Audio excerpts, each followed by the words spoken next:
Hello, how are you doing today? I hope the holidays were a great experience.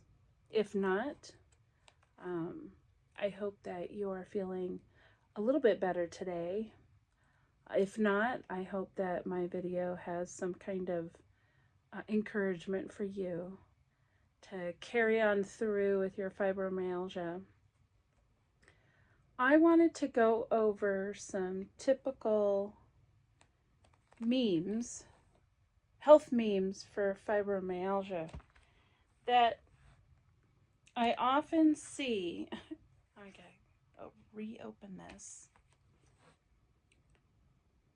Um, I often see while perusing and trying to connect with people who are suffering. Uh, I'm especially suffering because I've been eating a lot of dairy and a lot of um, sugary food and other holiday treats that include fruit and vegetables and grains and nuts. So a lot of my fibro symptoms have come back. As someone who is experiencing fibromyalgia, you go into the doctor, you get your blood test done. You eat what you consider as a normal healthy diet. You don't overdo it, blah, blah, blah. All your blood tests come back clean. Doctor says there's nothing wrong with you and basically makes you feel like it's all in your head. And I'm here to tell you that, maybe there's something wrong with how our bodies regulate sugar. Maybe there's something wrong with our kidneys regulating oxalates. I'm here to tell you that in my situation, eating carnivore has eliminated most of my health issues that I've experienced with fibromyalgia.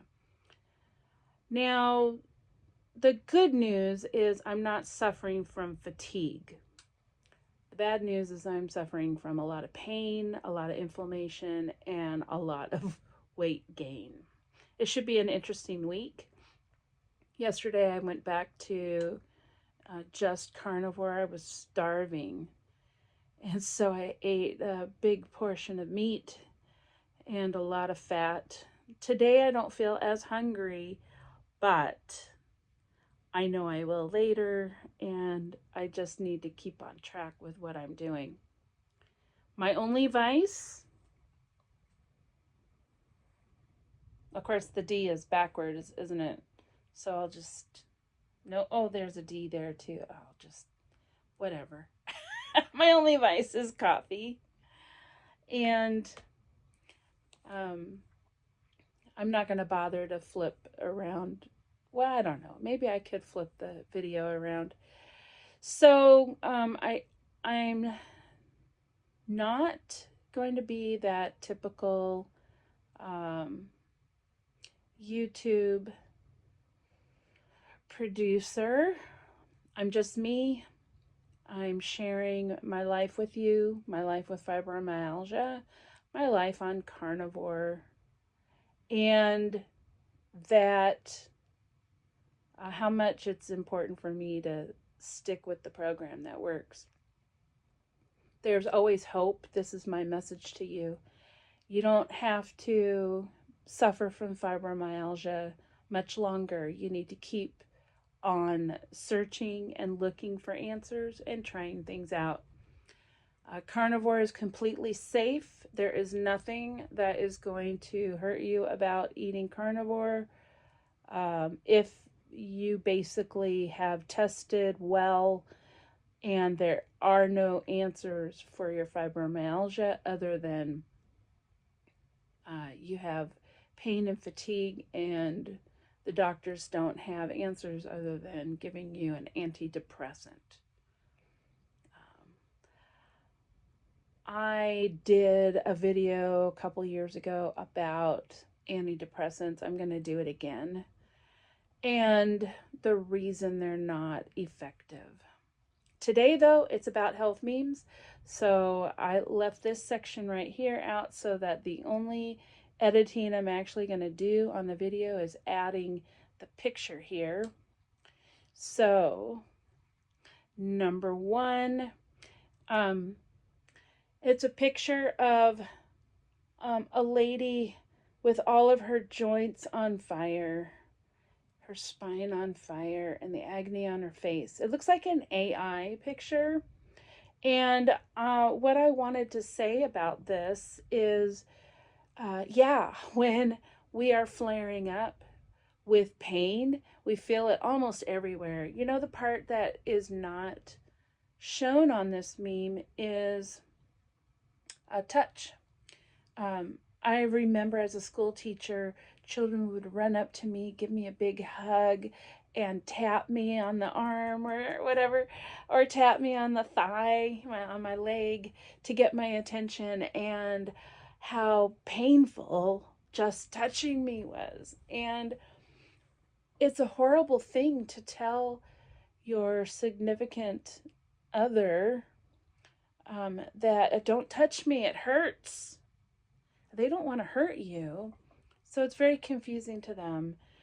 And this woman depicted in this AI photo, it's showing where we might have a lot of inflammation. So my inflammation, I do have a trigger finger. It started shortly after I got my latest tetanus shot. I've had it for about 7 years now. And I did go to the doctor to get a cortisone shot done, 2 treatments, and that seemed to help out a lot. But now it's back again, and I'm not really sure how to get rid of it, but it's very annoying. Other places where I have joint pain are right here in my thumbs, the base of my thumbs. Sometimes I have it on my wrist. I have a lot of it in my elbow. So I do have that joint pain. I don't feel joint pain anywhere else except for the back of my neck and my shoulders. I have a lot of issues with that. I am finding through my workspace a benefit called Hinge. It's an app, and the physical therapists have put together exercises I can do. They're really easy to do. It's mainly stretching, so I focus a lot on the neck. A lot of it is just stretching, and it is helping as long as I do it every day. When I go a week or 2 without doing the exercises, the pain generally comes back. So there's some things that have not alleviated by eating carnivore. However, it has greatly improved a lot. So I can still definitely relate to this part of fibromyalgia. All right, I'm going to scroll to my next picture. There we go. Oh, this is my favorite. I'm going to put a 2 here so I know to put my second one here. I'm not lazy. I'm on energy saving mode. Do you remember the first time you heard the story about spoons and spoons being measured in energy? It's a neat little story and a way to kind of think about how fibromyalgia affects you just doing a daily activity. Everybody else has an unlimited amount of spoons, but people with fibromyalgia, chronic fatigue, chronic pain, have a limited amount of spoons. And every time you do an activity for the day, spoons get taken away. Whereas in a normal person, actually spoons can get added. So when they exercise, the endorphins give them extra spoons. When we exercise, there are no endorphins, as far as I can tell, and spoons are taken away. So I spent a lot of my time trying to understand why doing something is not always productive and not always beneficial. I have noticed since getting off of carnivore that I am doing a lot less, and I've got a lot of stuff I got to do around the house while I'm home, and I'm not doing it. I'm fighting in my mind about how lazy I am, and it's not helpful. It's not helpful for my brain to be telling myself these things about being lazy. And when I mentioned it to my husband, he said, wait a minute, come back here.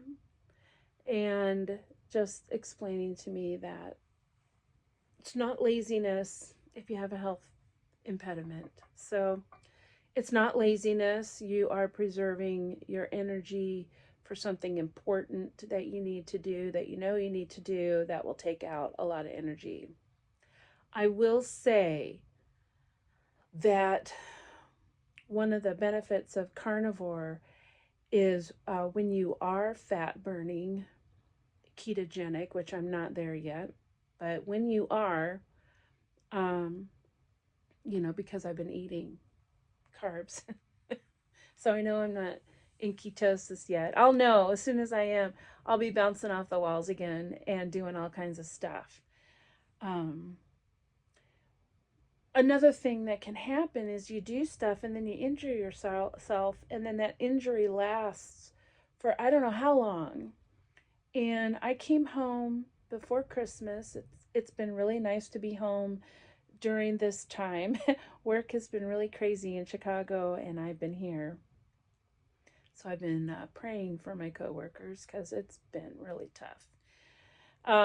However, first thing I do is I go to the bunny hutch, and it's in our lean-to. We've converted it into a safe animal space. And I go to feed and clean, and as I'm leaning over the cage to feed and water the bunnies, I hurt something just right under the rib, and I don't know what I've hurt. And the pain gets worse if I do too much. So here I am. I'm not lazy. I'm on pain preserving mode. It hurts to do things. So please be kind to yourself today. If you are in a lot of pain, do what's necessary. Decide what is necessary, because there are things that are necessary to do. And then just know that there is light at the end of this journey here. Keep searching, keep researching, and take a look at maybe some people who have been doing carnivore for the majority of their lives. I would suggest listening to Dr. Anthony Chaffee. He currently is my favorite resource. He's been doing this since he's been in college. He's an actual doctor, I believe a surgeon. I'll have to look that up. And he strongly believes in eating carnivore as the best for your lifestyle. There are so many people with fibromyalgia who have gone carnivore and have had tremendous results from it. So I encourage you to don't be shy. It's perfectly normal to feel some trepidation over it, because we have been told for so long that eating red meat is bad for you and eating fat is bad for you. And guess what? For menopausal women, it's actually the most beneficial thing we could do for us. So go keto, go carnivore, get some energy. You'll love it. You will feel better than you've ever felt in your entire life. I didn't even feel this good growing up as a kid. I kept telling myself I was lazy, but fibromyalgia is something that you're born with. So This next one, I'm going to put 3 up so I know where to put it. I'm thriving beyond fibromyalgia, one flare at a time. So this is done by Fibro Fighters. I like the energy behind this. I don't mean to say energy so much because I'm not a new ager, but it's important to have a positive attitude towards our suffering, because dwelling and spiraling our depressive thoughts over how we feel can make us feel worse. So you're going to experience flares, we know this, but we are also fighting through them, and we can accomplish something. We can accomplish something. We can accomplish encouraging another person, then your your life is worth it. We can accomplish getting some dishes done, then we've done something productive. You know that you need to get your laundry done. I got to go downstairs, 2 flights of stairs, to take my laundry down to the basement and do it, and then carry that all the way back up 2 flights of stairs. And why? Because I chose this house along with my husband. And, he's suffering right now too. And we don't know what's going on. Last year, he did radiation for a brain tumor. And the only time he has felt really good after his stroke in 2018 is when he was on an anti-inflammatory. And that was during the beginning stage of his treatments last summer. Oh, wait, that's not. Whoa, time has really gone by so fast in 2024, not 2025. So, gosh, I'd love to see him get that back, but it's just been a really hard year. So whenever I can be home and help him out with stuff, the better. But, he's home alone. He's got to do his laundry, and he's got to drag that however he can down 2 flights of stairs and then drag it back up 2 flights of stairs. And that's an accomplishment just doing that. So, anytime that you can accomplish something, feel good about yourself in that you did something and you're thriving beyond your fibromyalgia, one flare at a time. Again, I'm going to encourage you, keep looking for answers. The anti-inflammatories and the antidepressants that they tend to prescribe us might not be working for you, and they might not be the best healthy option for you. So, another good option for pain is fasting. I gotta try to remember Mindy's last name. Mindy. If you look up on YouTube, if you look up Mindy and fasting or fast like a girl, you'll find her. She's more ketogenic, healthy diet. She still eats plants. She still believes in them. I can't handle them at all. But she has amazing information on fasting, and I highly recommend her to watch what she has to say about fasting. There's a lot of healing that can go on with fasting. It's not just a ploy for losing weight. It's about losing inflammation, because inflammation puts a burden on our body. I think plant oxalates put a burden on our bodies as fibromyalgics. But inflammation is just one aspect of why we feel so much pain. A lot of it is water retention in our fascia. And if you can just think of it as filling up a balloon with water, at a certain point, it will burst, right? And at a certain point, our fascia can only hold so much water before it penetrates into um, our pain receptors. So getting rid of the inflammation is highly recommended, and safe fasting methods is one of those ways to do it. And Mindy has amazing safe fasting methods that work great, especially for women in menopause. So I'll be getting back into doing that alongside my carnivore. I usually am a eat every 24 hours person, once a day. Um, and sometimes I can get that even longer than that when I'm on carnivore. But when I'm eating junk food, there's no way, because carbohydrates get used up pretty quickly, and then your body demands more fat. When you're burning fat and you have fat, you're just not feeling as hungry. So next, I'm on number 4.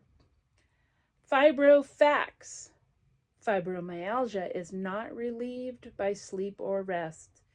Yeah, that's one of the definitions of fibromyalgia, is you don't have a diagnosis of what could be causing the fatigue, and you're not relieved or refreshed when you wake up in the morning.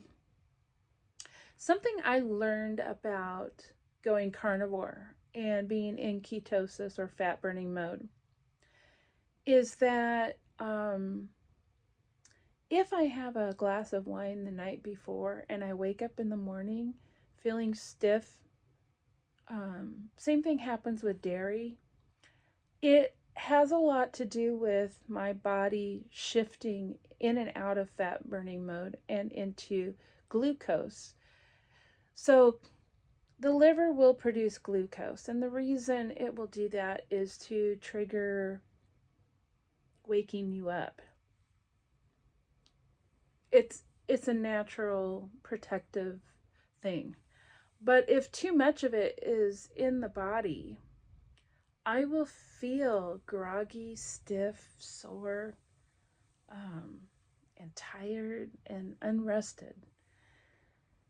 So what I've noticed is if I eat a lot of fat with my meal the night before and I avoid dairy completely, so it's just meat and fat, and I lower my protein intake and raise my fat, then I sleep through the night better and I wake up refreshed. So that's something that I have to think about for myself, that this is the number one sign for me that I've got too much glucose in my system, whether my body's making it or maybe my body's converting protein into glucose or whatever it is. That is the first sign, not feeling relieved by sleep or rest. Fibro facts: chronic fatigue is not relieved by sleep or rest. Oh, look at this. Fibro fog or brain fog is not relieved by sleep or rest. Chronic pain is not relieved by sleep or rest. Guess what? Fibromyalgia is just not relieved by sleep or rest. It's also undiagnosable. Like, there's no cause for it that doctors are aware of. Do I have my suspicions? Yes, because of two things. A book written by Dr. Saint Amand, What Your Doctor May Not Tell You About Fibromyalgia. He goes into depth about sugar and oxalates and how guaifenesin can help with the kidney getting rid of oxalates from the system. So, also in my carnivore journey, not having sugar at all and not eating oxalates anymore. So, there is something to be said for, um, you know, am I hypoglycemic? Am I hyperglycemic? No. Um, am I sensitive to sugar? Yes. Yep, I am. And if I continue down the road, I could develop worse symptoms. So, uh, with my daughter, all of a sudden in her early 20s, having type 1 diabetes, and none of us understanding why, because nobody has diabetes in our family, um, it really has led me to think carefully about my sugar intake, but I cannot control my hunger with any amount of carbs. So getting rid of them altogether was the best thing I could do for myself. The craving goes away eventually. So my fibromyalgia, chronic fatigue, brain fog, and chronic pain are alleviated by not eating plants and not consuming carbs or dairy. The only dairy I do consume is butter, because the factor in dairy is not as prevalent in butter as it is in cream or milk or cheese. And that factor is the protein. Casomorphic. Casein is casomorphic. So what it does is it encourages more hunger and fat retention. It acts like morphine, and it will cause some constipation too. That's just typical of what morphine does to the body. All right, on to the next. The Fibro Flare. Well, this is really wordy. By Cindy Bremer. Fibro Colors is her Facebook page. A fibro flare is an increase or exacerbation in the intensity of your symptoms. Yeah, okay. A fibro flare can bring out additional symptoms due to the stress it puts on the body and your emotions. Yeah, we do have an emotional response to the pain that we feel and the fatigue that we feel. And we don't understand, why am I feeling this way all of a sudden? I have a thought. So, a fibro flare can last days, weeks, months, and sometimes years. Okay, yeah. A fibro flare can cause limited abilities or make you incapacitated or unable to do anything due to pain and weakness. Yep. A fibro flare can come out of nowhere and knock you to your feet immediately. Wow. Um, I remember just having those days where I'd be up busy doing something, and then all of a sudden, boom, all the all the energy went away, and it hurt tremendously to do something. So I'd crawl back into bed and just lay there. And my family didn't understand what was going on with me, and they didn't understand why I couldn't figure it out. And I do still feel some guilt and shame over that. I think, though, that focusing on guilt and shame can make our situation worse. So, one of the things I used to do when in that situation was pray and read the Bible, because I knew those were the things I could do, is pray and read the Bible. And that did help relieve my mind from focusing on everything negative about the flare making me want to be in bed all day. Um, I don't have those situations anymore. Ever since I got serious with the glyphenicin protocol, those days were gone, and I haven't needed those days since. Yes, I've been a little extra tired because I'm eating all these carbs and junky food and gained weight and my fascia is inflamed, but I'm not laying in bed all day.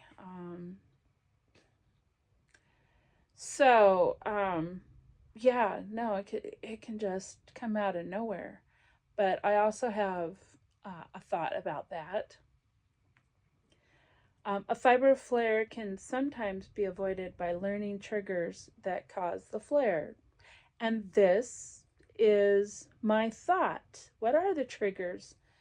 I learned from reading Dr. Saint Amand's book that the body, if the kidneys and the liver cannot um, excrete the toxins from the food we eat, then those toxins will get dumped in different parts of the body and all over the place. They could be dumped in the joints, they could be dumped in the brain, dumped in the fascia, dumped everywhere.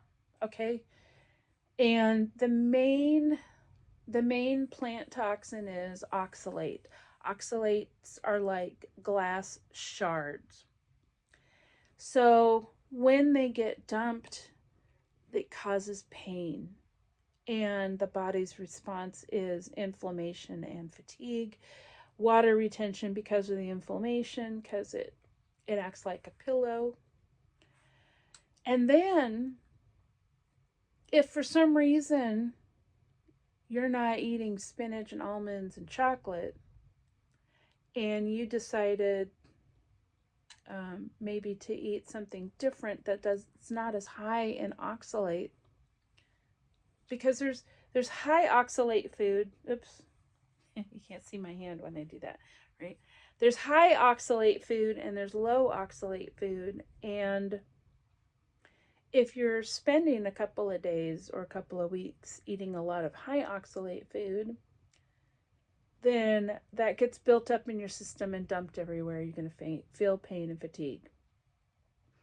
And then when you don't eat the high oxalate food and you eat more of the low oxalate kind of food, the body will dump whatever it'll just start excreting it everywhere. And so if you look up on YouTube Sally Norton and oxalate dumping, she has an excellent explanation of how that works. So say you're doing a vegetable smoothie because you were told that was healthy, and it's got a lot of spinach and kale and other vegetables and fruit. I did this. Okay. You drink it. You have now overconsumed such a high amount of oxalates. Your body's not going to do anything with that other than place it somewhere inside the body. And so you're going to be confused as, okay, part of you feels good, but then the other part of you feels really awful. And you'll experience that a couple days afterwards. Then you go without eating anything that's high oxalate. Now your body's got all these oxalates stored, and it's now going to take the opportunity to get them out of your body. And if your kidneys can't keep up with that demand, then it'll go through the skin. Well, that would be a rash all of a sudden. Eczema is considered a rash caused by food. Your eyes could get watery and itchy because these glass shards will come out through your tear ducts. The bottom of your feet. Have you ever taken a hot bath and then gotten out and the bottom of your feet are burning and itchy? Oxalates. I had loose stool. It was gritty. Oxalates.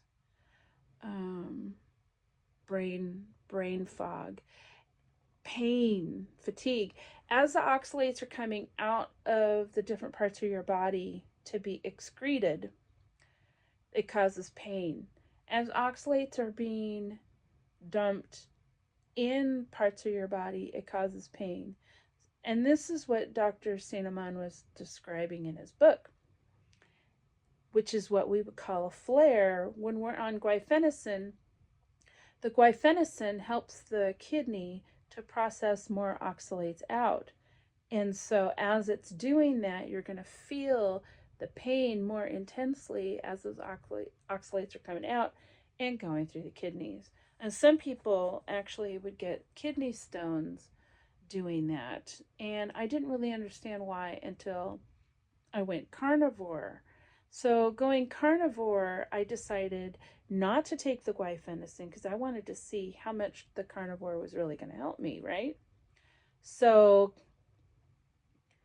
I chose not to take the guaifenesin. I ate only carnivore animal-based food, no plants.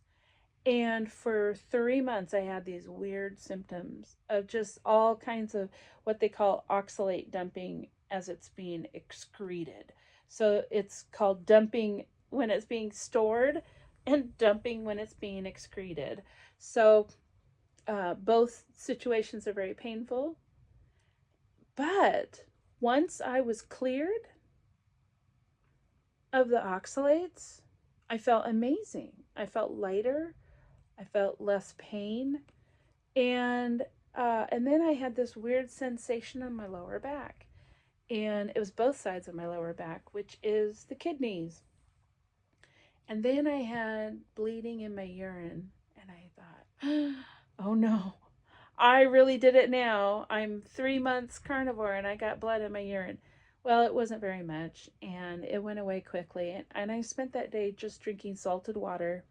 I didn't eat anything, just wanting to see, well, if these are kidney stones, are they going to come out? And I stopped bleeding within a couple of hours, which is good. And then I didn't have that pain anymore. I couldn't see them. Like I couldn't see any kidney stones in my urine. And I looked. I'm like, is there anything that looks like sand? So even the tiniest, smallest amounts, and I haven't had any kidney pain since. So it's been almost 4 years, no kidney pain in the lower back, no more IBS. It's been amazing, and I really think it has to do with oxalates.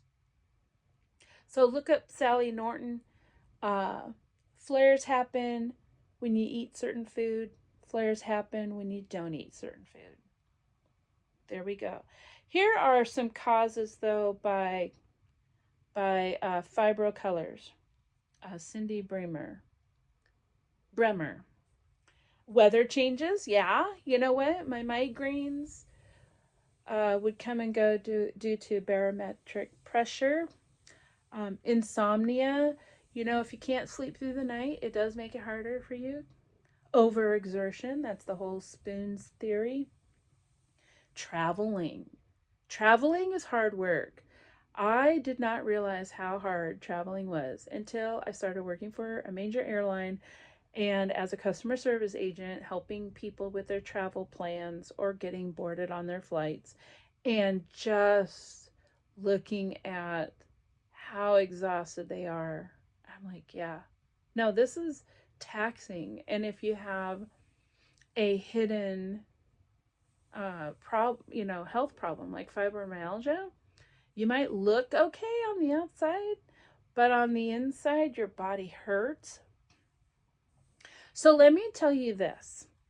If you are having major trouble or you want to avoid major trouble and you are traveling on an airline, you go to the ticket counter and you ask for wheelchair service, and do not be ashamed, and ask for that wheelchair service for your entire trip. It's okay. If you decide to walk to your gates, ask the gate agent for pre-boarding due to your disability. When you book your tickets talk to your booking agent on the phone, or if you're using the app and it gives you the option, put your disability down. Enter it. It's okay. Fibromyalgia is a disability. So please, if you are traveling, if you ever go through Chicago and you're on United Airlines, try to find me. You're on my flight. You are pre-boarding. I don't care if you're limping or not. You're pre-boarding. You just ask for it. If other gate agents are not as nice as me, I apologize in advance. But this is your right. It's an ADA right.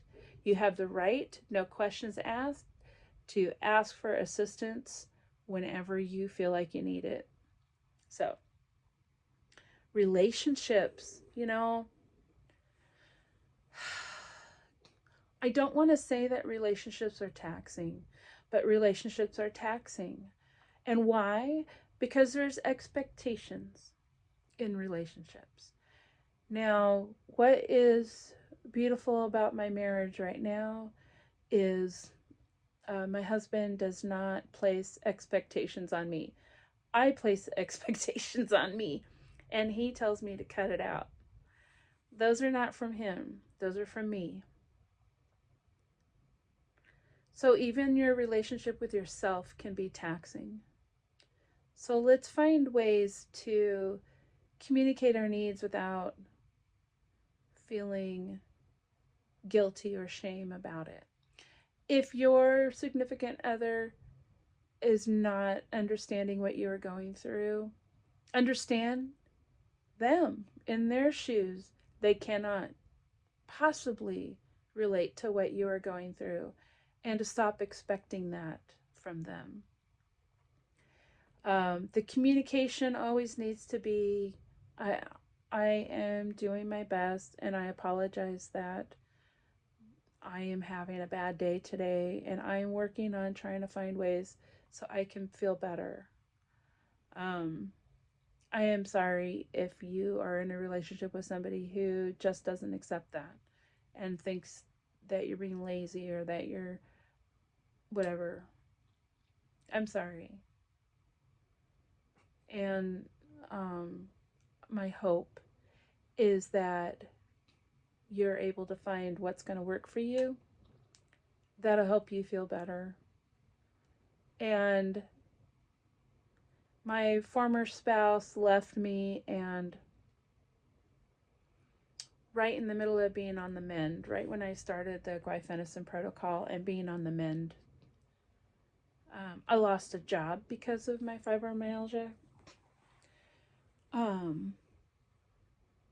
I allowed the fibromyalgia to affect me in a bad way, and when I made the decision to change that, it wasn't soon enough. And so I don't blame fibromyalgia for my former spouse's mistakes, because they really did make some major errors in our relationship. However, I do claim my own responsibility for myself of how fibromyalgia affected them. It affected the kids too. And I allowed it to affect the kids because I allowed it to affect me in a bad way. So I'm wanting to encourage you the best I know how to keep looking for answers. Don't give up. Don't give up on yourself. Don't give up on fibromyalgia. Don't give up on your body. Don't give up on your relationships. And be encouraged that there are answers out there that will work for you. I found the answers with ketosis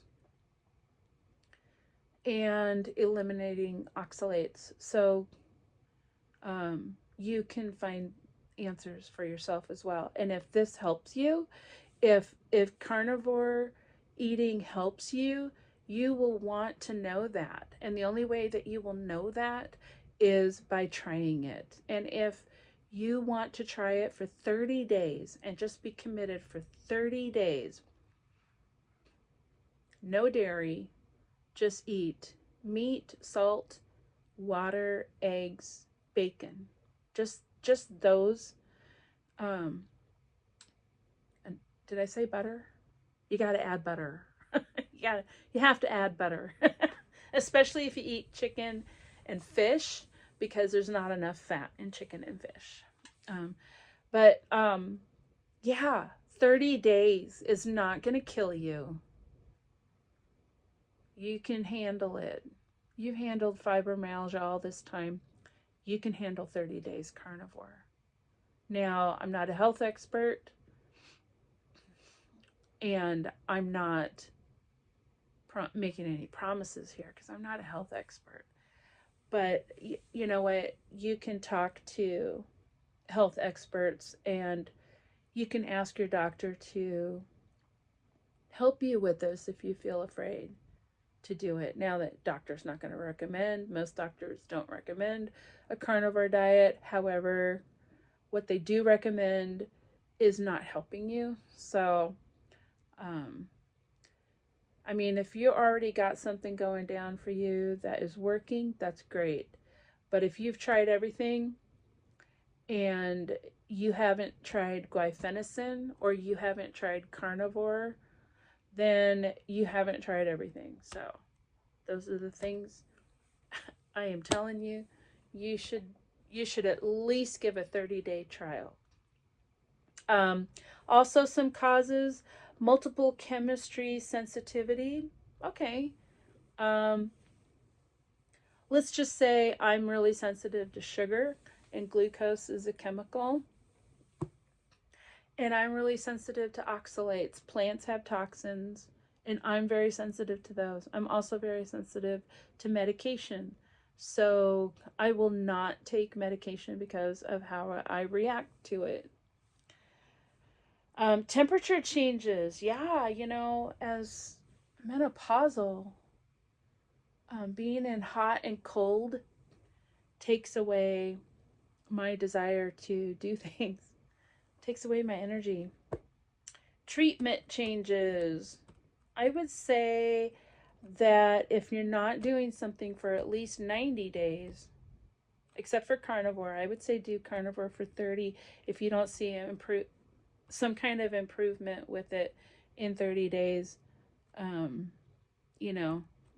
Whatever. Go keto. But if you start seeing improvement, which you will, I guarantee you'll start seeing some kind of improvement. You'll want to go 60 days. Okay, I'll try 60. And then after 60, you'll want to go 90.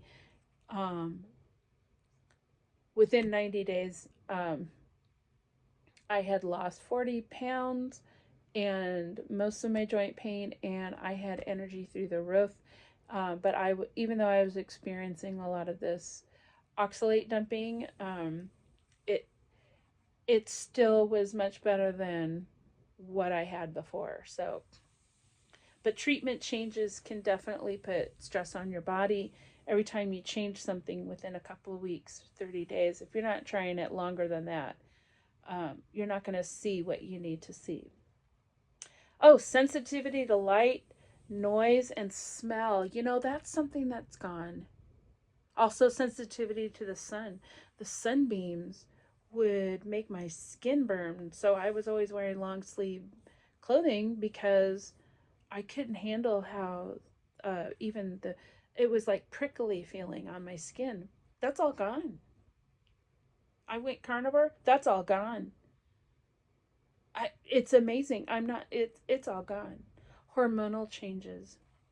Definitely with becoming menopausal, they don't tell us the different things that can happen, like the whole shoulder arm thing. That's all menopause. This whole thing right here with my arm, the pain in my arms, that's menopause. I didn't have that before I hit 50. While I was on the guaifenesin protocol, it was perfect. But then after I hit 50, something changed and guaifenesin wasn't working anymore. And my hunger increased. So hormones wreak a lot of havoc with fibromyalgia. There's also stress, work, illness, injury, and allergies. Absolutely makes living with fibromyalgia ginormously difficult. Absolutely. Um, and I would say I take lysine every day. I take at least 500 milligrams, if not 1,000, every day. And I just buy the powder form online uh, through Amazon. The powder form is perfect. It's tasteless. I add it to my coffee and I never get sick with colds or flu. In fact, the only time I get sick is if I forget to take it for a couple of days and then my throat starts to hurt a little bit. My allergies start coming back really bad, and it's like, wait, I haven't been taking the lysine. Whoops. So, lysine, I definitely recommend it for everything. It's because there's two amino acids uh, that we get from eating food that fight with each other over whether or not a virus can have success in your body or not. And one is arginine and the other is lysine. And so if you have higher amounts of arginine, then your virus will grow. And if you have higher amounts of lysine, then the virus will disintegrate. Lysine is able to penetrate through the cell membrane and take it apart just like that. There's a possibility of it having success over SARS and also some bacteria.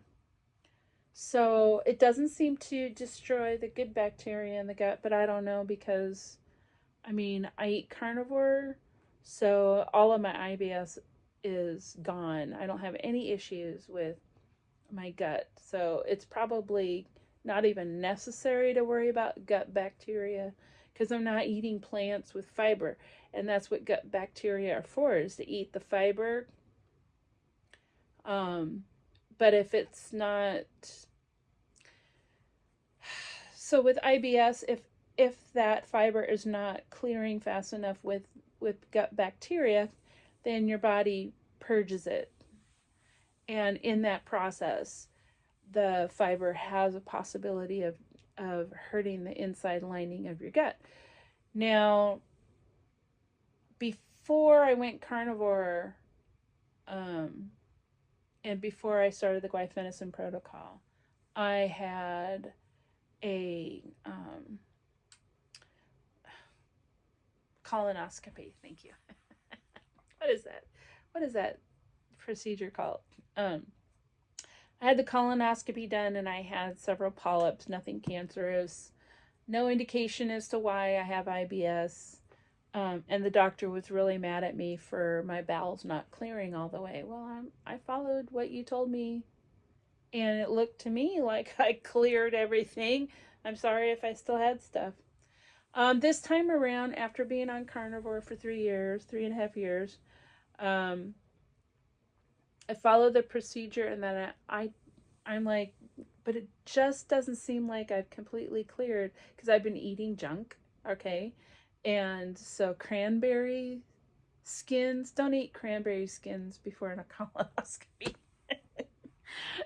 They told me to take a second day to clear, so I needed 2 days to clear my gut.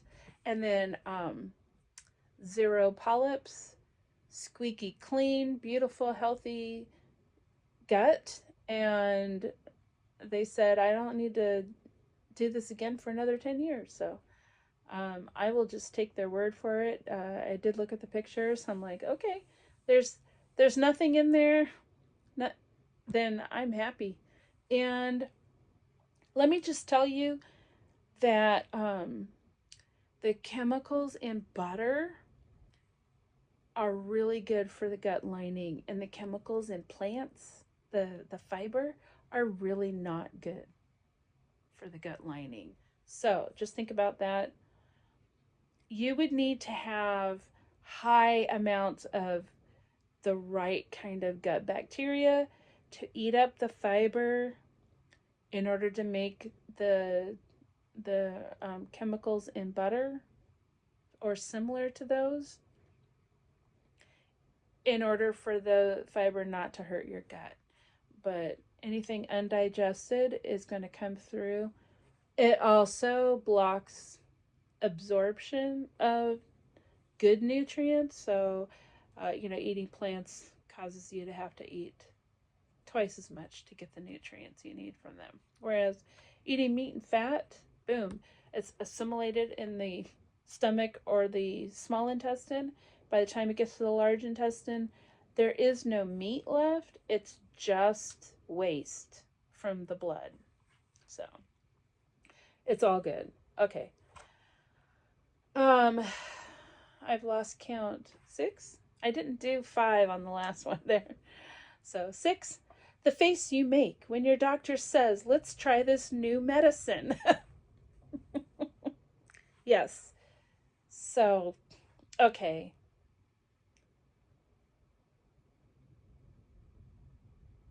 Before using the guaifenesin, I was just up to here with the doctors. Up to here. Way up there. With doctors' answers. I had this one doctor I'll never forget. He was insistent that I wasn't exercising enough and I wasn't eating healthy enough. And I told him what I ate. He goes, well, that seems like it's pretty healthy. I mean, that's kind of basically what I eat. And I'm like, yeah, I mean, I don't go to fast food restaurants. I don't buy junk food at the store and eat that all day. And at that time, I was currently on a complete elimination diet to try and figure out what caused most of my issues. And then I told him, I try to exercise, but the more I exercise, the worse I feel. So he thought, and I showed him my diary.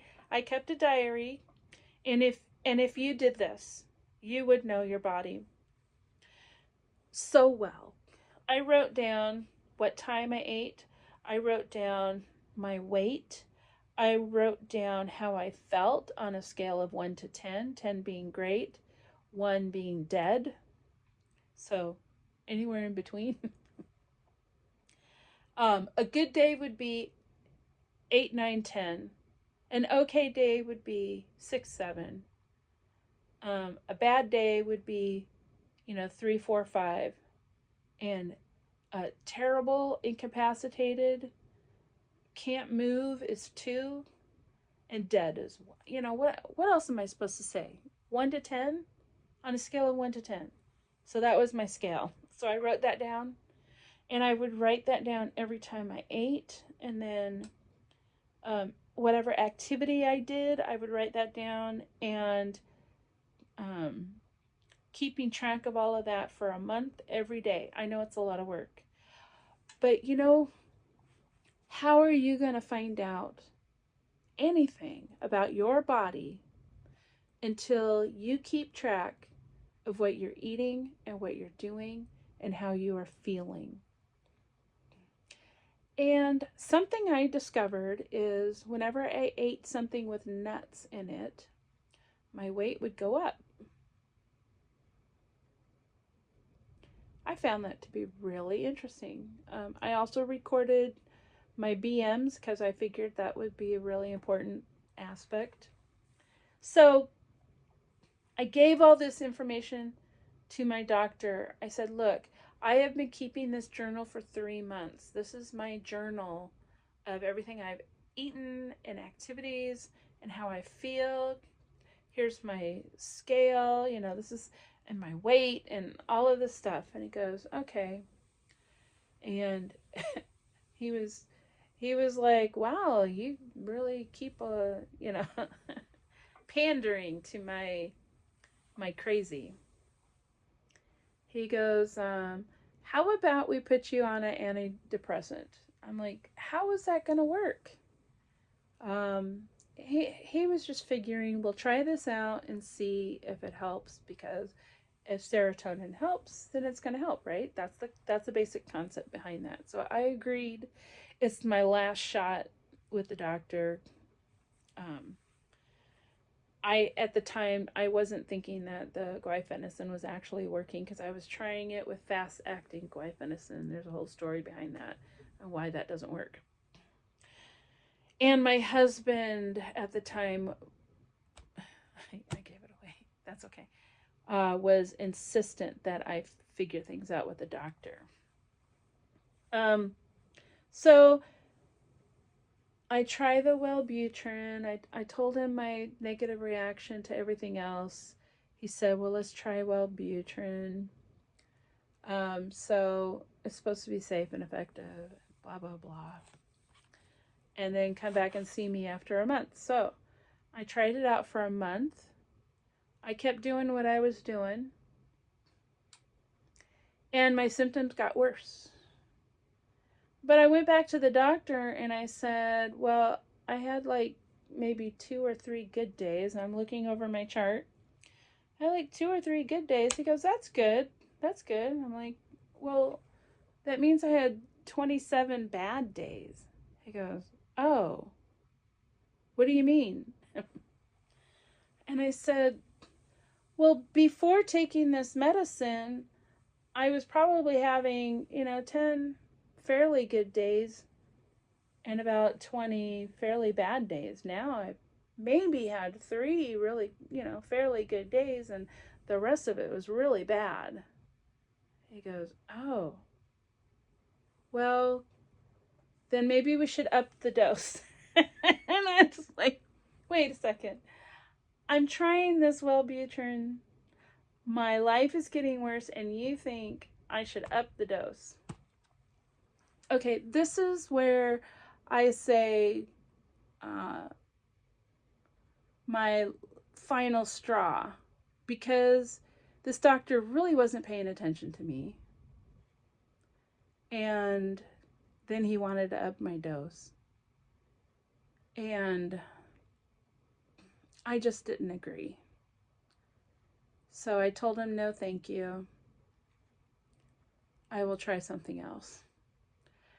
And so I walked out of there. A couple years later,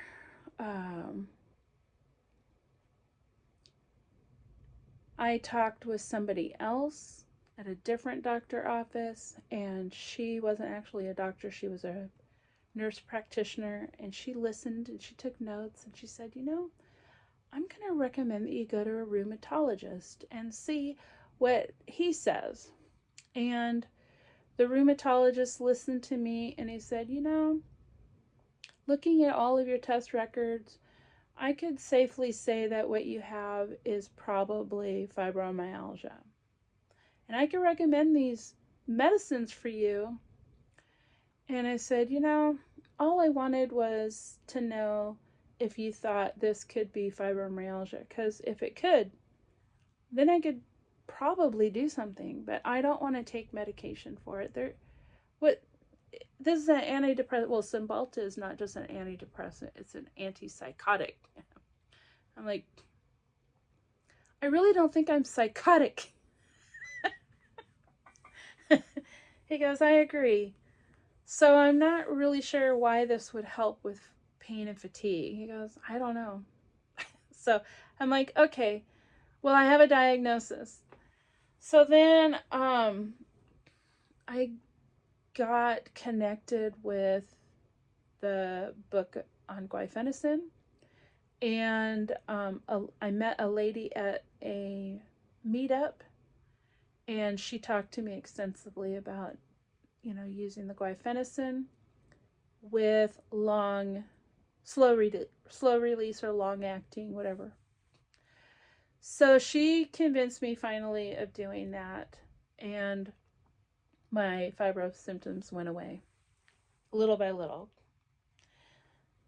So I believe in the guaifenesin protocol, but I did not believe at the time that I had an issue with sugar.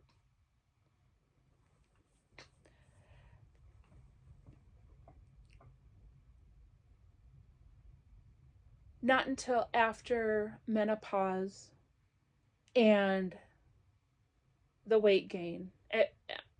By then, I had been on the guaifenesin protocol maybe 8 years. I had met my new spouse.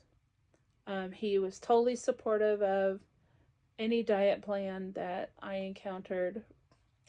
Um, and then menopause hit, and it was the worst experience I've ever had, I think. But I was afraid of taking hormones, so I didn't really want to go down that road. Guaifenesin wasn't working anymore, and I had gained 40 pounds after a couple of years of that. And then early in 2021, I heard about the carnivore diet. I was unsuccessful at eliminating too much sugar because I craved it more. The less sugar I ate, the more sugar I craved, and then I would cave in and eat high carby food and gain more weight. I mean, that was my routine. And so it wasn't until I hit starting carnivore that I started healing from some of that menopausal issue and completely all of the fibro issues. So when I say I don't trust doctors, it's because they don't always do the research on the effect of food on our bodies. And not everybody, I mean, there's no test for your kidneys of whether or not they can eliminate oxalates. There's no test other than your blood sugar level, but if you take that test and your blood sugar levels are fine, then they think you're fine. They don't consider that there's something else going on with the body. How does the body react to sugar and your blood sugar levels being fine? Well, you eat sugar, the insulin doesn't quite work, so then cortisol kicks in, and then cortisol and adrenaline and all these different things happening changes the sugar into fat to store it because it's got to do this quickly. It's like the body is constantly in a keep you safe mode. And this is all that it seems fibromyalgia is. It's your body's reaction to something, and it's trying to keep you safe. So you retain water, and that's inflammation. And you're gaining weight because something you're consuming, it can't take care of quickly enough, and so your body just quickly puts it somewhere.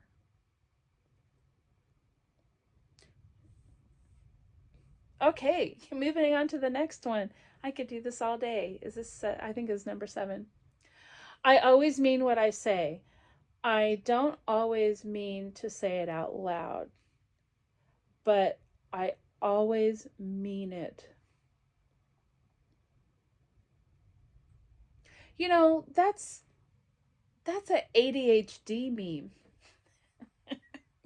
Are you saying that fibros suffer from ADHD?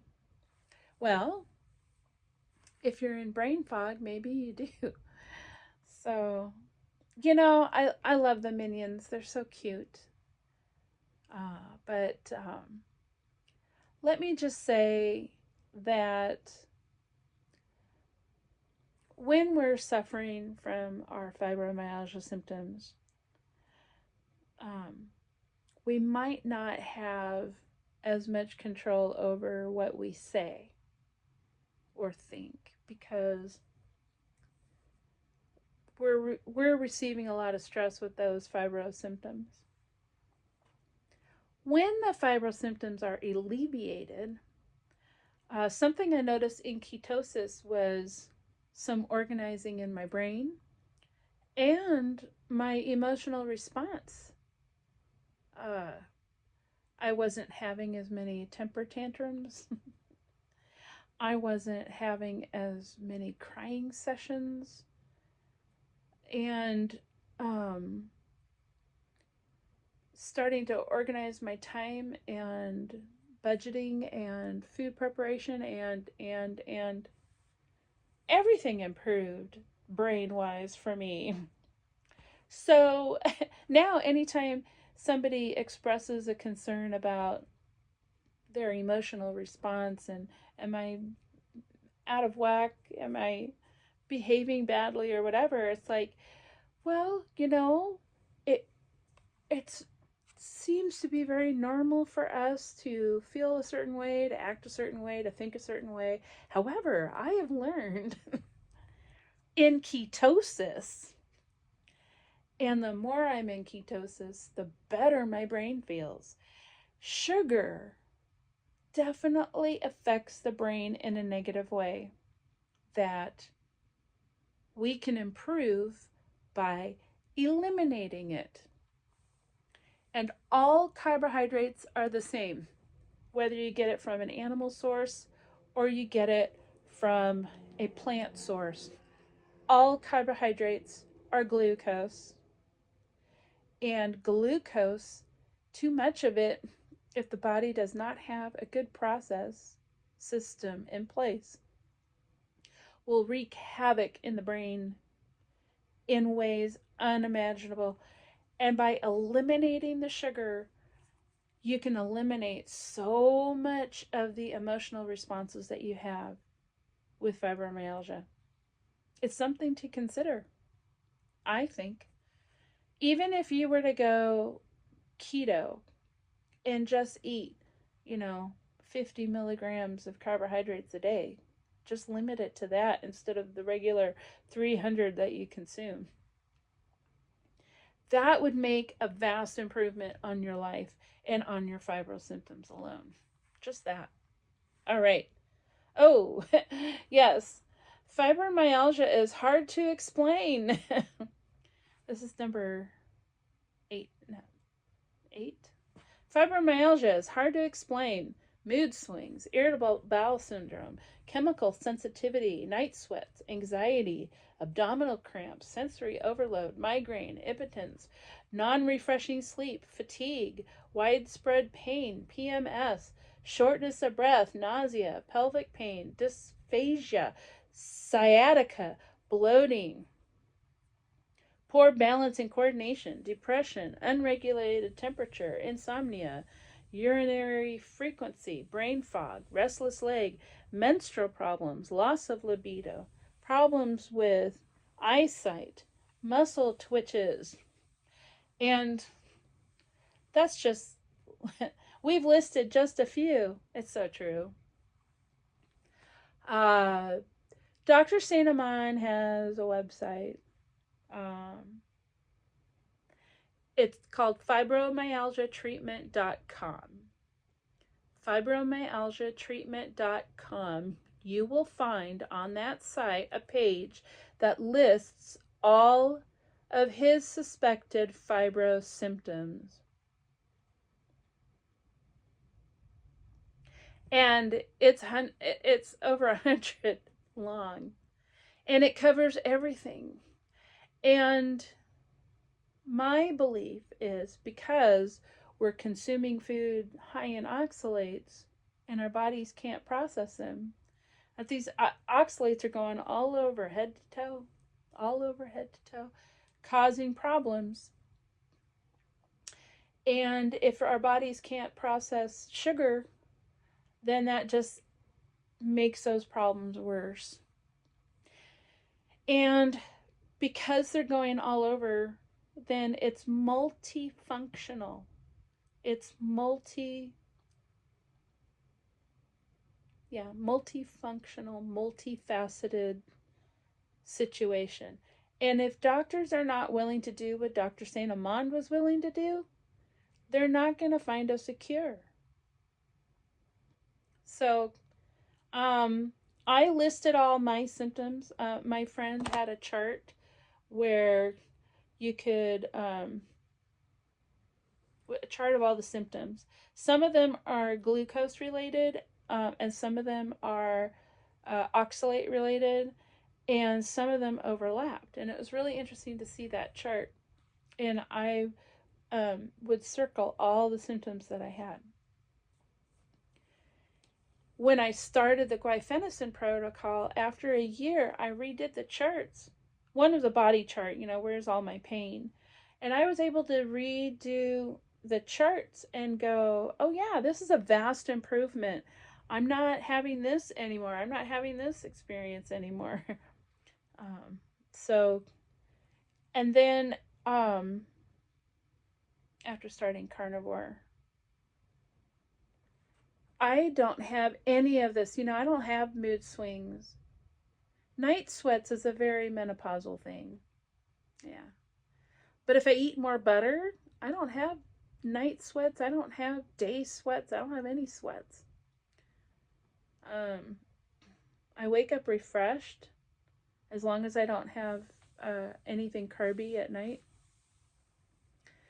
Yeah, the bloat. I'm only having bloating right now because of the food I ate the last couple of weeks. Pelvic pain, I don't have that anymore. I do have a female issue that has not completely gone away, that there are people who believe it's from oxalates. Well, if it's from oxalates, I still have them embedded or something, and they're not leaving. No more brain fog. My eyesight improved. Oh my gosh. So my eyesight improved on carnivore? What? All right, number 9, I think. Fibromanic is a noun. The state of mind when a fibromite believes that he or she can do and must accomplish everything that needs to be done while feeling good. This usually results in no longer feeling good. Julie, example, Julie was fibromanic yesterday and will now be in bed for the rest of the week. Yes. Be careful for those I feel good days, right? Because if you do everything under the sun on those I feel good days, you're going to have the I feel horrible days following up really quickly. And I don't know why that happens. That's a mystery. What if I were to look at what I do now, eating carnivore, being ketogenic, and what I do now is that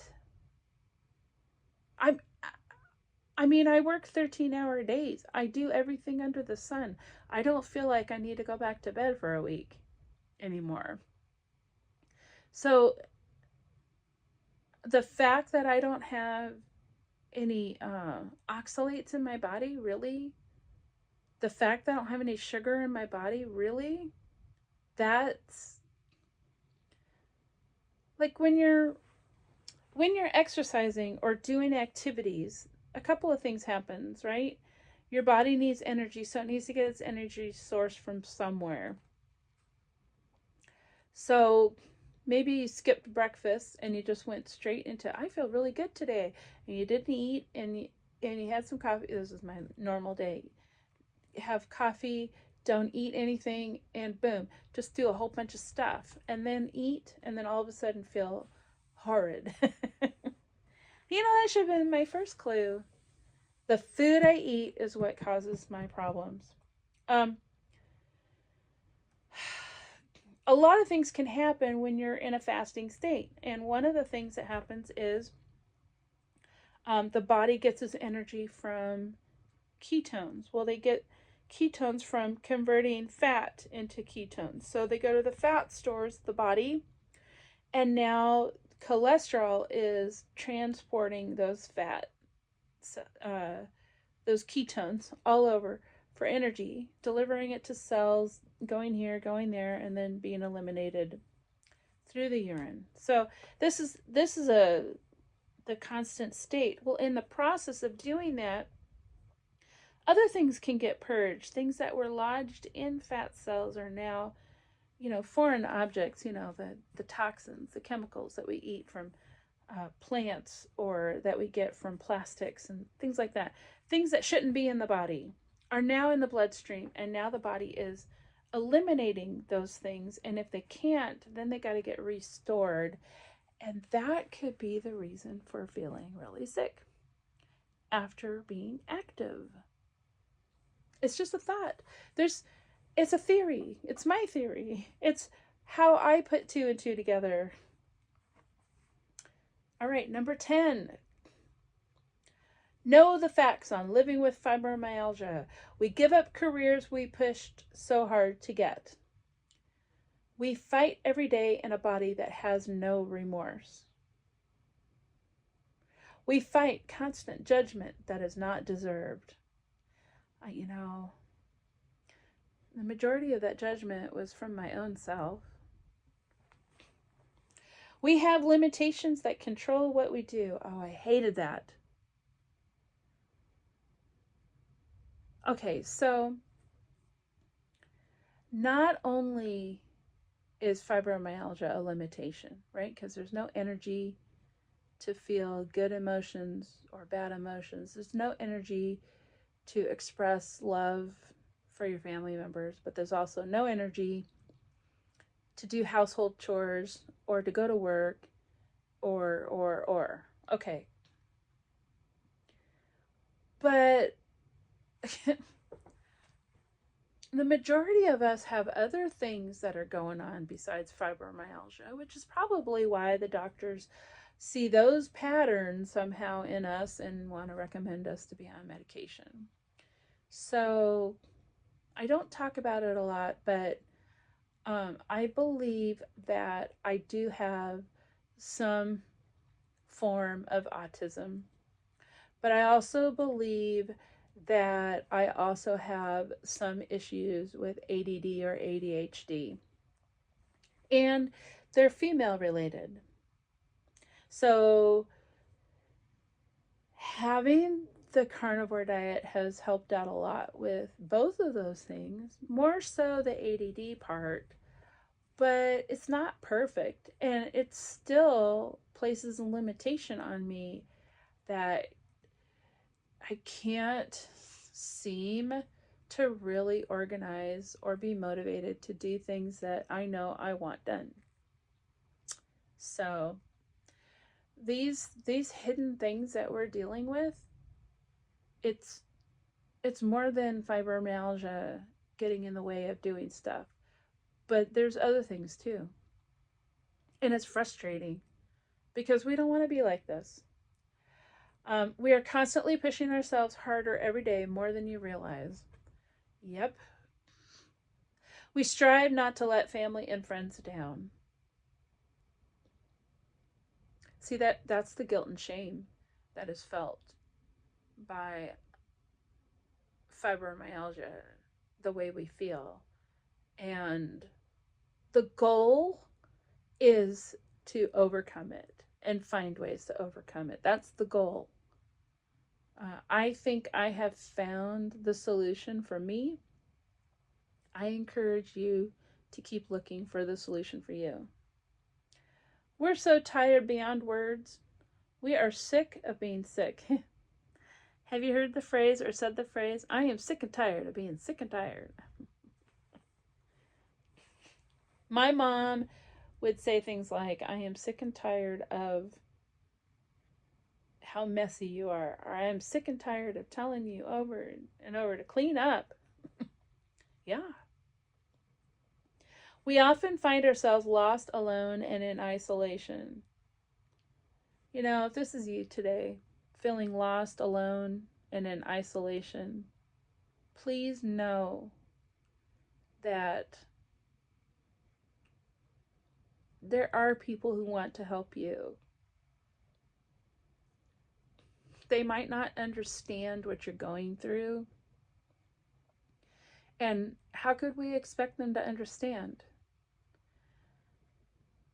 Just having somebody in your life to acknowledge that you are going through some hard stuff is help enough. And I realize people have busy lives and they can't cater, or they can't help, or they can't do stuff. But just know that you are not alone in this. You are not alone.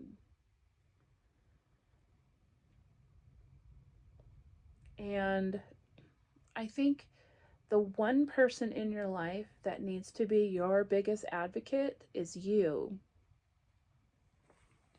Because you understand what you're going through more than anybody else. And you have got to do what it takes to acknowledge yourself and help yourself with this thing.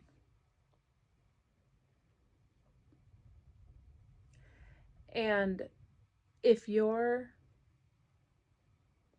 at home every day and you're not getting out into the real world, force yourself to get outside. Walk the neighborhood. Just force yourself to do it. Maybe not on a bad snowy day, but force yourself to say hi to somebody. Force yourself to do something.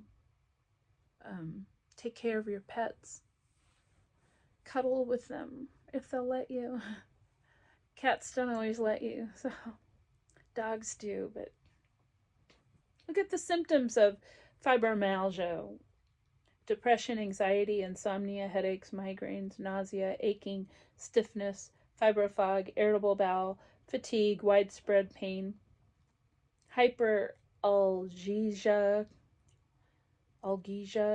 I think that has to do with the fascia, allodynia, dizziness, clumsiness, paresthesia, slow to or confused speech, poor memory, muscle spasms, photophobia. Fibromyalgia is a debilitating, invisible chronic illness. A debilitating, invisible chronic illness that doctors don't have any answers for. So individuals are finding ways to overcome their fibromyalgia. There's hope out there. Keep looking, keep trying, keep doing. That's what I got to say. Okay, this one is also kind of the same thing. Fibromyalgia is not just about debilitating pain, but other debilitating symptoms such as fibrofog, short-term memory loss, difficulty following conversations, getting lost in familiar places, poor memory recall, difficulty following directions, confusion, forgetfulness, difficulty speaking, poor concentration, disorientation, difficulty recalling names of people and objects, cognitive difficulty, difficulty pronouncing words, difficulty with reading comprehension. This is from the Fibromyalgia Pain Chronicles. I don't know. I'm looking at this list going, that's also, so fibromyalgia is showing up like your beginning stages of dementia, and that's kind of scary. My thoughts are, now that dementia is considered type 3 diabetes, that these memory issues are a sugar issue. If you are having these issues specifically, cut out all carbs completely. Just get rid of them. You have sugar issue, and it's affecting your brain. I don't know if there's a way to test for type 3 diabetes. But if there is, then I would ask the doctor to do that. You know, talk to your doctor about what type 3 diabetes is and give them this list here. Look at the symptoms on look at the symptoms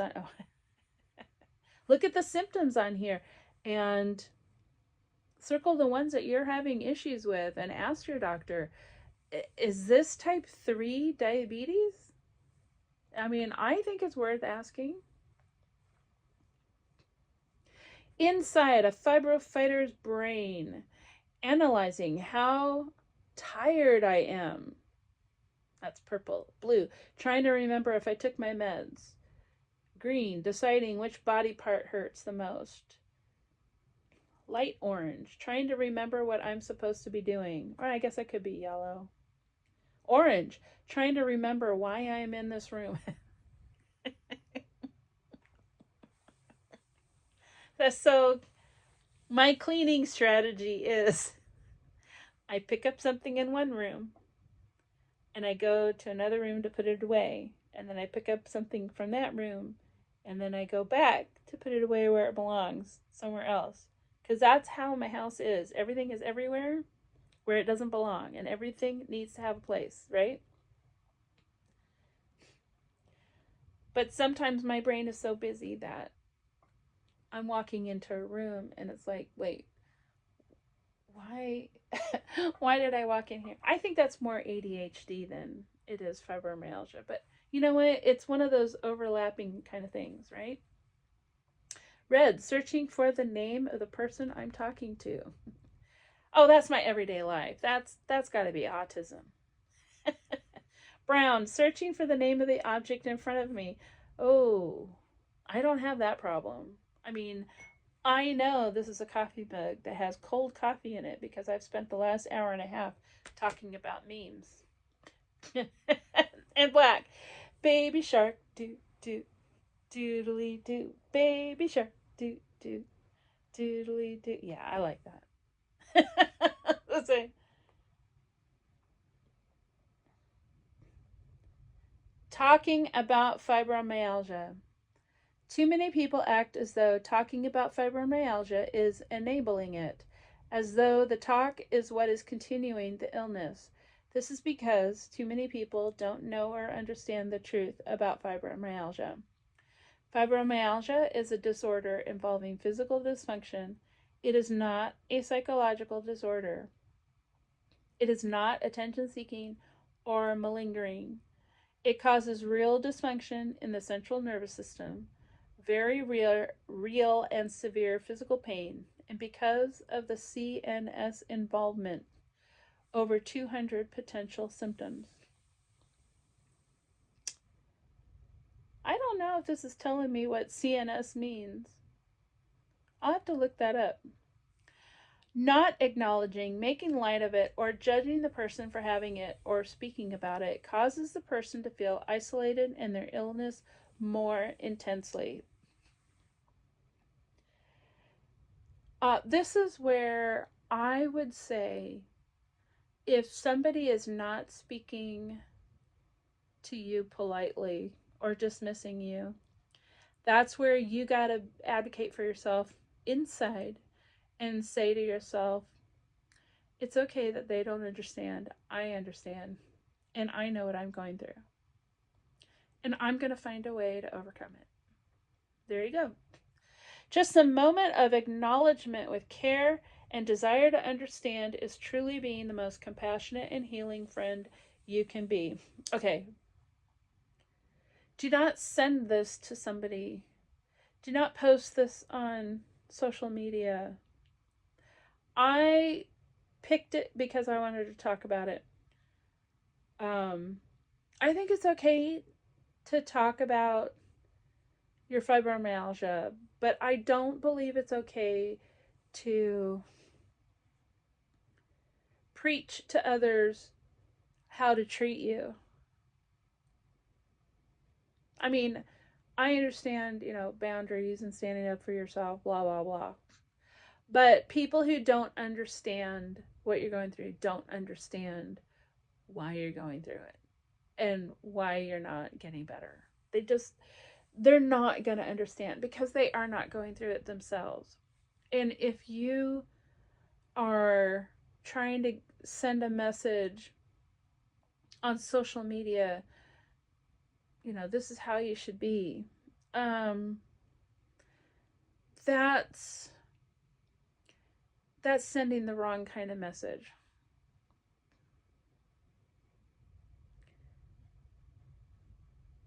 I don't think this is a good plan to post something like that, telling people how to be.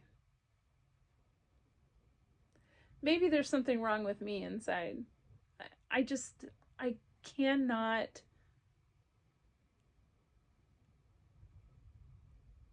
I just don't think, I socially don't think it's the appropriate thing to do.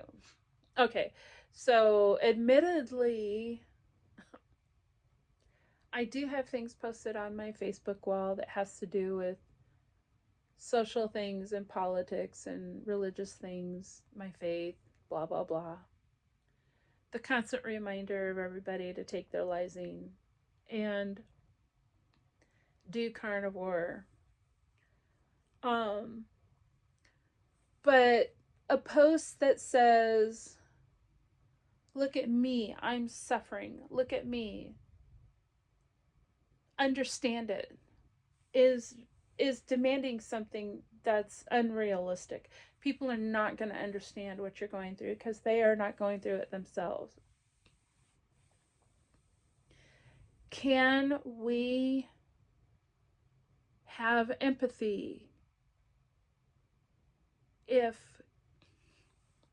we haven't experienced the issues? You know, the whole put yourself in their shoes thing is, how can I? I can't even imagine what that person must be going through. It's like, I don't know how a wealthy person gets wealthy. I don't have that brain, right? I don't have that kind of success in life. I don't get it. I don't understand it.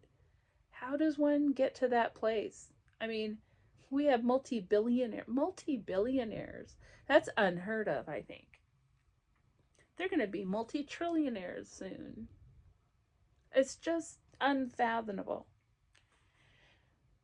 When I started realizing how important it is for me to advocate for myself, that's what I would say about this meme.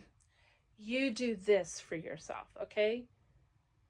Just take a moment and acknowledge yourself going through this without feeling sorry for yourself, because feeling sorry for yourself puts you in a martyr position, which puts you in a situation where you start expecting something to happen.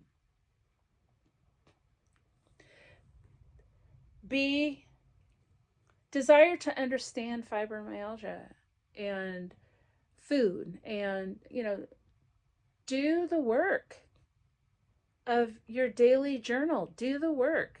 Maybe I should do a thing on how to do a daily journal. Be compassionate with yourself. Remind yourself that you are worth it. You're worth the extra work to put in to overcome this fibromyalgia thing you got. Don't give up. And be a healing friend to yourself. You know, how about the sun is out, so I'm just going to stand out in the sun for a little while, or take a chair and sit out in the sun for a little while, outside in the fresh air. That's how I can be a good friend to myself. There you go. Want to go that extra mile? Do a daily journal. That's what I say. Do a daily journal, tracking what you eat, how you feel, how much you weigh, what kind of exercise did you do, what kind of activity did you do, how did it make you feel, scale of 1 to 10, do the journal, right? That's going the extra mile for yourself. Ask a considered question, and listen to the answer. Learn more about our illness. Well, ask yourself some questions. Why am I feeling this way? Why is a doctor not able to figure that out for me? What can I do to help me figure this out? I'm saying, if you ask proactive questions, and stop waiting for other people to show you compassion, you will start to realize that you have more control over this than you really thought. You don't have to be an expert. So I'm not an expert. I'm just another person that's found a way. Be a person to find that way for you. You don't have to be an expert, just a friend of someone with fibromyalgia. Be your own friend. I believe in that. Why do I believe in that? Because friends and family really don't understand because they're not going through it. My grandma talked a lot about aches and pains all through her adulthood. And she just kept saying, oh, it's old age, it's old age, it's old age. People eating the carnivore way will say, that's gone. It's not old age. There's an 84-year-old woman who looks like she's in her 50s and she's fit and she's working on her ranch, raising cattle, farming the land, doing stuff. I'm like, that's my dream. I'm in my 50s. I don't have to give up on my dream. I don't know how old you are, but people in their 70s are starting on the carnivore diet and changing their lives. Within a year, they're changing their lives. Women are changing their lives with a carnivore diet. I'm just saying. You have to do what you got to do to make your life better, and you can do it. Absolutely. Last one. Fibromyalgia is a real pain in my butt. From Dear Fibromyalgia. And head, neck, shoulders, arms, hands, ribs, hips, back, legs, feet, and sometimes even my hair hurts. You know, I remember as a child, my mom would comb the tangles from my hair. I have very fine hair. You can see it's long, it's raggedy. I have a goal. I want it to be long and healthy, and it's always been this way. Um, but my mom, and she would use No More Tears detangler from Johnson and Johnson. But I'm telling you, anytime she pulled on my hair, oh, my scalp would hurt so much. And she'd hit it with the comb, and she didn't think she was being rough. She thought she was being really gentle. But it hurt so much. And I look back at that now and I'm like, now I understand why it hurt so much. It wasn't that she was being rough. It was that I had fibromyalgia, even as a kid. And maybe if you look back in your childhood, you'll see there's a lot of similarities of some of that pain and fatigue that you have now that maybe you didn't have as much of as a kid, but you certainly did have it. Some of you may have had leg cramps growing up, and somebody said that was growing pains. Wrong answer. It's fibromyalgia. You fell down and skinned your knee. That was me. And it burned like no other. And I'd be screaming and crying. And other people would be like, why are you crying over that? It's not that bad. Really, it's not that bad. But you don't understand the intensity of the pain that I feel because I'm a kid with fibromyalgia. There's nobody telling me that this was normal for somebody with fibromyalgia. I couldn't run fast like other kids. I couldn't exercise well like other kids. I did not have muscle memory. Muscle memory is when you're doing a workout and your body remembers that the next time you do a workout, and you get stronger and you get better because your muscles are remembering the activity. Nope, not with fibromyalgia. You do an activity, You get injured, and then you're out for a week. And then you go back to do the activity, and your body just doesn't seem to remember what it did. It's like, and then you be consistent every day to do something, and you think you're getting stronger or whatever, and a couple weeks later you get injured again, and then you're out for a week, and then you try to get back into it, and it's like, what are you doing? What are you doing? This isn't. It's just no reward to exercising with fibromyalgia when your body acts like that. There's no reward. I am slow and careful on purpose because I don't want to injure myself, because I injure myself and now I can't do anything. And I've got too much to do. I just have too much to do. Dang. I hate injuries. I cut my finger too. I cut my finger. It hurts touching everything. Anyway, enough of my problems. If you have anything that you want to share with me, put it in the comments below and share your experiences and your thoughts about any of these memes. If you relate to them, if you like them, if you don't like them. And then any ideas of what you'd like me to talk about that relates to your situation. Other than that, I just hope that you have a tremendous week and know that I care very deeply for you and your fibromyalgia and your success.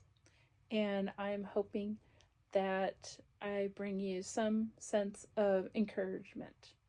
Have a great week. Bye.